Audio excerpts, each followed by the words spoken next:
Hi friends, good morning.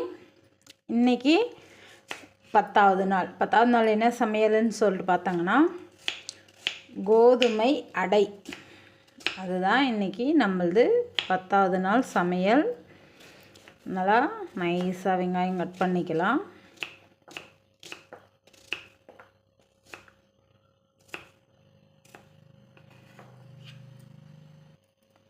வெங்காயம் நறுக்கியாச்சு.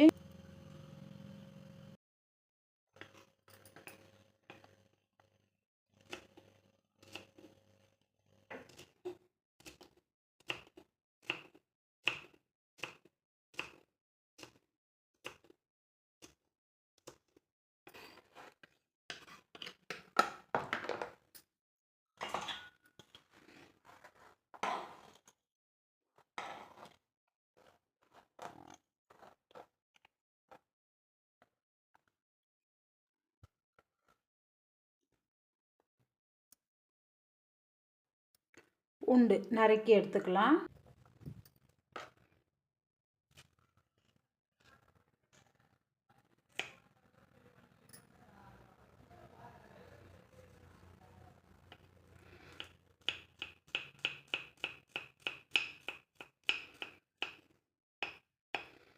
இந்த மாதிரி நல்லா நைஸாக கட் பண்ணி எடுத்துக்கலாம். பூண்டையும்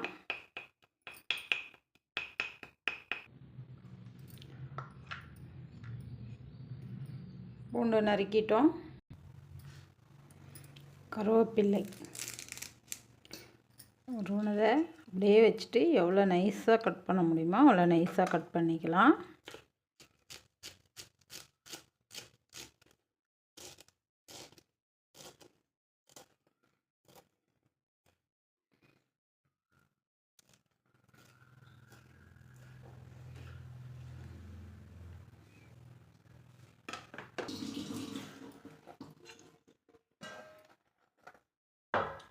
கருவேப்பிலையை எடுத்து வச்சிடலாம். கொத்தமல்லி தலையும் நைஸாக நறுக்கிக்கலாம்.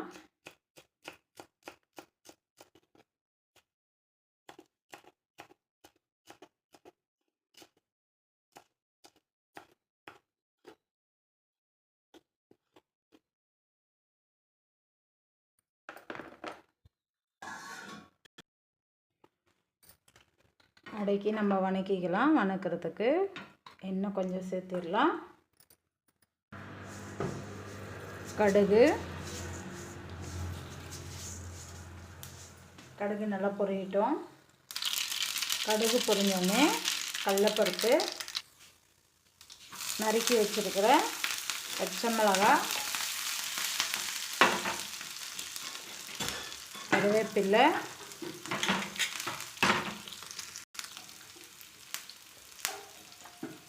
நறுக்கி வச்சுருக்கிற பூண்டையும் சேர்த்திக்கலாம்.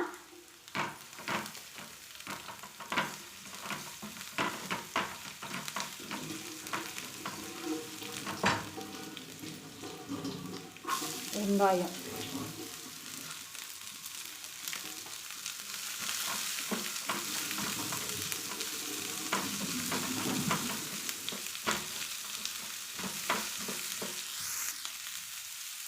துருவி வச்சிருக்கிற கேரட்,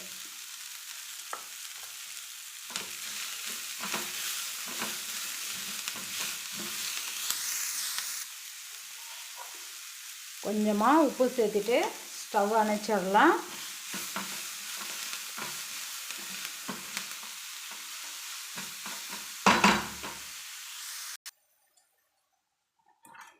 வணக்கினதை பாத்திரத்தில் மாற்றிக்கலாம். கோதுமை மாவு 2 கப் எடுத்துக்கிறேன்.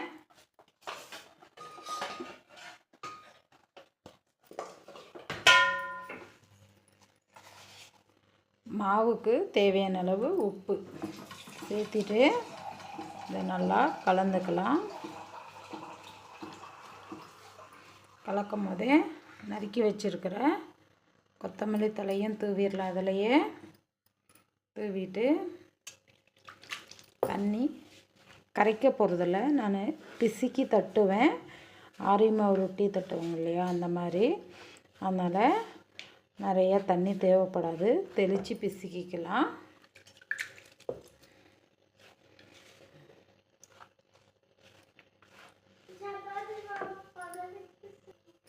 பாருங்கள், இந்த மாதிரி பிசைஞ்சு எடுத்துக்கலாம்.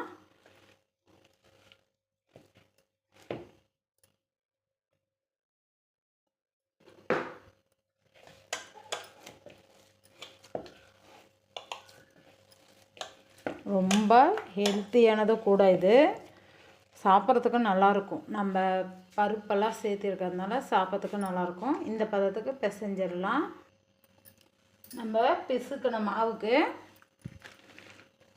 ஒரு கவர் எடுத்துக்கலாம். கவர் எடுத்து எண்ணெய் தடவி, கையிலையும் எண்ணெய் தடவிக்கோங்க. நம்ம உண்டை பிடிச்சி வேணுன்ற சைஸுக்கு தட்டிக்கலாம். தட்டுறதுக்குள்ளே தோசைக்கல் சூடு பண்ணிக்கோங்க. எந்த அளவுக்கு மெலிசாக தட்ட முடியுமோ அந்தளவுக்கு தட்டிக்கலாம் ஃப்ரெண்ட்ஸ்.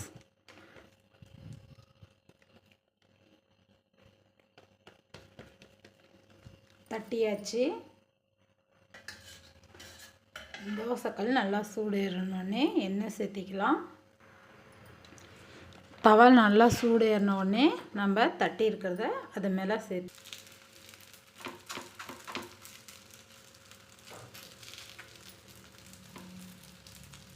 கவரில் தட்டி வச்சுருந்ததை எடுத்து அதில் போட்டுடுறேன்.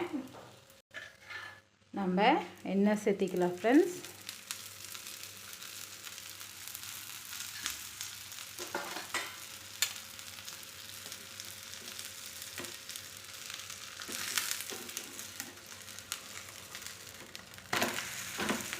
திருப்பி போட்டு வேக வைக்கலாம். சரிங்களா? குயிக்காகவும் ஆயிரும், ரொம்ப ஆரோக்கியமான உணவும் கூட இது. சுகர் பேஷண்ட்டுங்களுக்கெல்லாம் இந்த மாதிரி நல்லா தட்டி கொடுத்துட்டிங்கன்னா நல்லா பொறுமையாக மென்று சாப்பிடுவாங்க. அதில் ரொம்ப ரொம்ப நல்லது உடம்புக்கு. நீங்களே ஒரு டைம் இந்த மாதிரி ட்ரை பண்ணி பாருங்கள் ஃப்ரெண்ட்ஸ். இதுக்கு கார சட்னி, தக்காளி சட்னி, எந்த சட்னினாலையும் வைக்கலாம். தேங்காய் சட்னி முதல் கொண்டு எதுனாலையும் நீங்கள் இது கூட சேர்த்திக்கலாம். சுவையாகவும் இருக்கும். நல்லா வேக வச்சு எடுத்துக்கோங்க.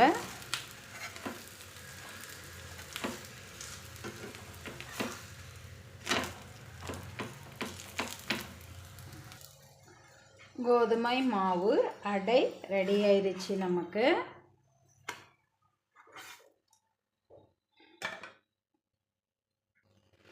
கவரில் தட்டுனங்க இந்த மாதிரி க்ளீனாக கையில் எடுத்துகிட்டு இப்படி சேர்த்திக்கலாம்.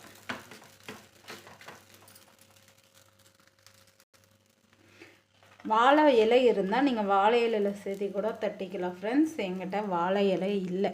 வாழை மரம் நான் ஊருக்கு போயிட்டு வரத்துக்குள்ளே அடித்த வெயிலுக்கு எல்லாம் செத்துருச்சு. நான் திரும்பவும் வாழை மரம் புதுசாக நட்டு வளர்த்தாதான். அதனால தான் இன்றைக்கி கவரில் தட்டுறேன்.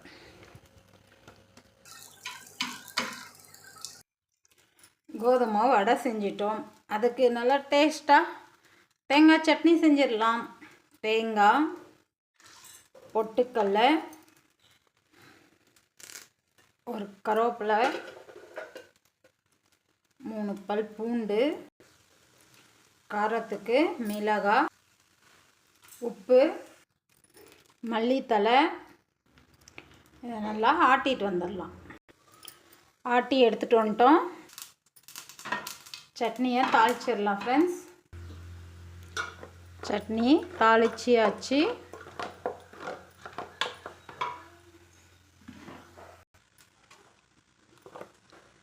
நல்லா கொஞ்சம் கெட்டியாகவே வச்சுருக்கிறேன் சட்னியை.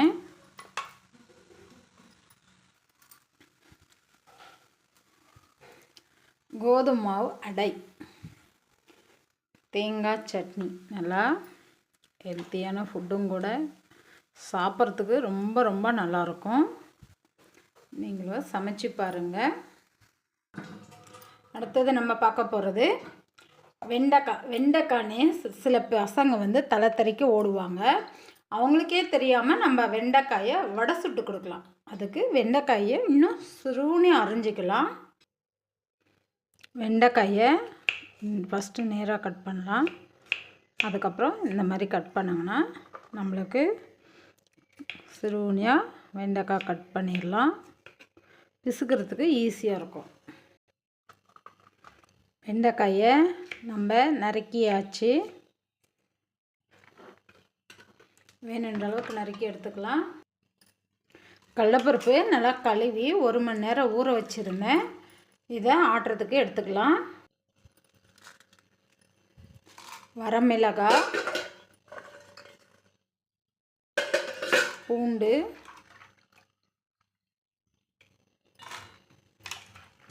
பருப்பு,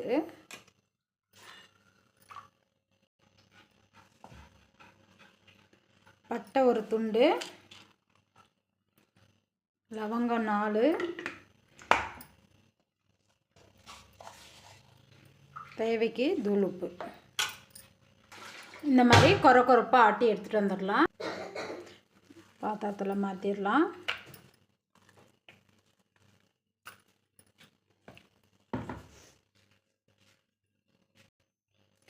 பருப்பை ஃபுல்லாக நம்ம அரைச்சாச்சு. இதில் வெண்டைக்காயை சேர்த்திடலாம். வெண்டைக்காய் சேர்த்தியாச்சு. வெங்காயமும் இதிலே சேர்த்திடலாம். கருவேப்பிலை,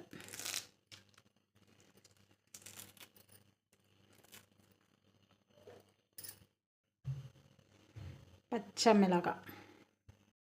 நம்ம மசால் வடையோ வெண்டைக்காய் வடை பருப்பு வடைக்கு முக்கியமானது சோம்பு.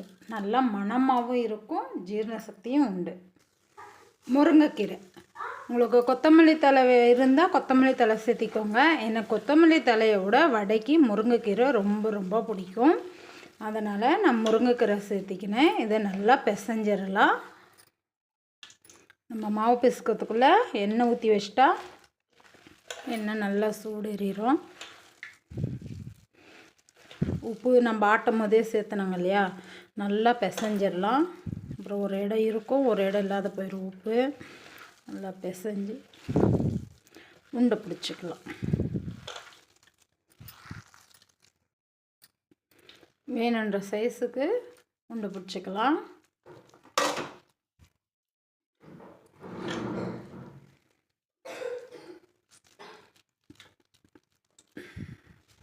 உண்டை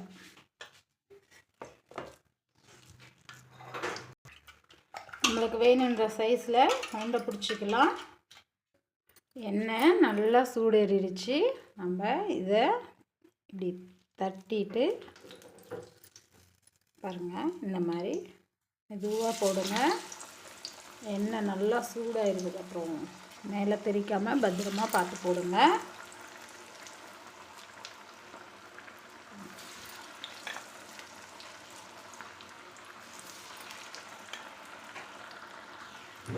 நல்லா ஒவ்வொன்றா சேர்த்தியாச்சு. உடனே கரண்டி போடாதீங்க, உடஞ்சிரும். நல்லா ஒரு புறம் செவந்து வரட்டும் கலரு, பிறகு கரண்டி சேர்த்திக்கலாம். இந்த மாதிரி கலர் வரணும். கலர் வந்த பிறகு திருப்பி விடுங்க, இன்னொரு புறம் வேகட்டும்.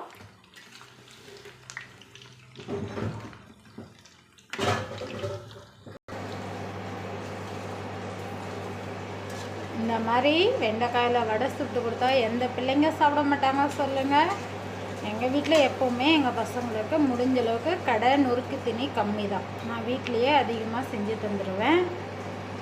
ஏன்னா கடைது எப்போ எவ்வளோ நாள் ஆச்சுன்னு தெரியாது, எந்த எண்ணெயில் சமைச்சாங்கன்னு தெரியாது இல்லைங்களா. அதனால் நம்ம பசங்களுக்கு பார்த்து பார்த்து நம்மளே வீட்டில் சமைச்சு கொடுக்கறதுல ஒரு ஹாப்பினஸ். நல்லா திருப்பிட்டு வேக வச்சுக்கலாம் ஃப்ரெண்ட்ஸ். நல்லா கலர் செவந்து வரட்டும். இல்லைனா மேலே நீங்கள் அப்படியே விட்டிங்கன்னா மேலே கலர் வந்துடும், உள்ளே வேகாது போயிடும். கொஞ்சம் நல்லா வேக வச்சு எடுத்துக்கலாம். அப்போ தான் சாப்பிட்றதுக்கு நல்லாயிருக்கும். நீங்கள் ஒரு வடை இல்லை, திரும்ப 4-5 வடை கேட்டு சாப்பிடுவாங்க. அந்த அளவுக்கு டேஸ்ட்டாகவும் இருக்கும். நம்ம கரெக்டாக பக்குவமாக செஞ்சு கொடுத்தோம்னா. உங்களுக்கு பாருங்கள், வடை கலர் திரும்பிருச்சு. எடுத்துடலாம். எங்கள் வீட்டுக்காருக்கு இந்த வடைனா ரொம்ப பிடிக்கும். மிஸ் பண்ணுறேன், ஏன்னா அவங்க பெங்களூரில் இருக்காங்க. நல்லா ஒவ்வொன்றா எண்ணெய் வடையை விட்டு எடுத்துடலாம். எனக்கு வடை வெந்துருச்சு.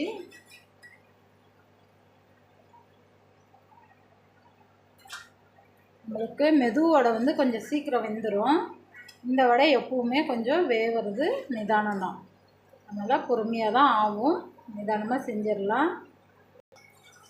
என்னுடைய ஸ்டைலில் வெண்டைக்காய் மசால் வடை ரெடி ஆயிடுச்சு. நீங்களும் சமைங்க, ருசிங்க. பாருங்கள், மேலே நல்லா உடையிற மாதிரி இருக்குது, உள்ளே நல்லா மெதுவாகவும் இருக்குது. சாப்பிட்றதுக்கு சூப்பராக இருக்குது, உண்மையிலே சூப்பராக இருக்குது. நீங்களும் சமைங்க. அவ்வளோ சீக்கிரம் யாரும் கண்டுபிடிக்க மாட்டாங்க. வெண்டைக்காய் வடைன்னு யாரும் கண்டுபிடிக்க மாட்டாங்க.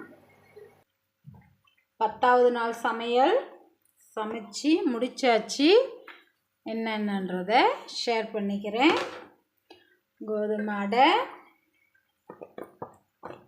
நல்லா கெட்டியாக, தேங்காய் சட்னி, சாதமும் பருப்பு குழம்பும் பாப்பா செஞ்சது. பெரிய பாப்பா ஆஷிகா செஞ்சாங்க. சாதம்,